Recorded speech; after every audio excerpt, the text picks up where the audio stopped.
marriage of te reo Māori, and that's the core, and then we build poi percussion around the language, and then from that sort of like the skeleton, and then from that then we can construct everything else around it.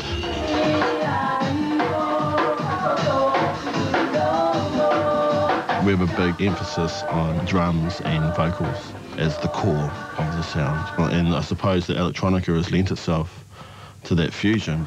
And I think, you know, people hitting things and screaming things out is a natural thing to do. Why is the brainchild of Maaka MacGregor and Mina Ripia. They've made music separately for many years before recording their first album together in 2000. Why 100% that the album was created from the passing on of my papa and stuff, so that's the sole reason why it sounds like it does. And people would say, where's the chorus or where's the guitar solo and stuff like that, and I would say, well, that's happening in the studio next door, so we don't really need to include that in our music.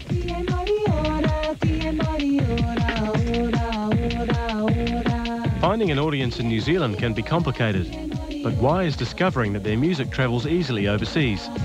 In New Zealand, if you mention anything Māori, you know, this is an assumption as well, it's just my ignorant assumption, straight away you pull out your box with all your Māori things in it. Whereas when we step out of our little box here in New Zealand and go overseas, people, when they hear Māori, they don't have any preconceptions. We lived in Cologne for a month and did a tour of churches in northwestern Germany. We've done Indian festivals. We performed in this castle in Framlingham. You know, and all these things that the music has gotten all these really special opportunities. Like I'm in Beijing singing it to these Chinese people who can't even understand what I'm saying, but we're connecting.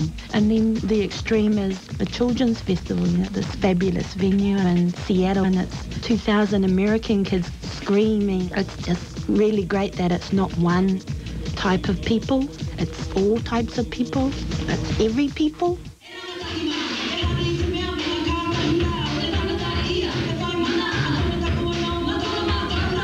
It's quite inspiring to know that, yes, from Te Tahi Bay and Porirua, we can sit there and go, yeah, we've got this idea. And then to go out and travel the world and do it, and then meet other bands who have the same beliefs and the same aspirations of getting their language and their culture and their thing out there. And the world's a big place, and there is big opportunities for bands to do what we do, you know.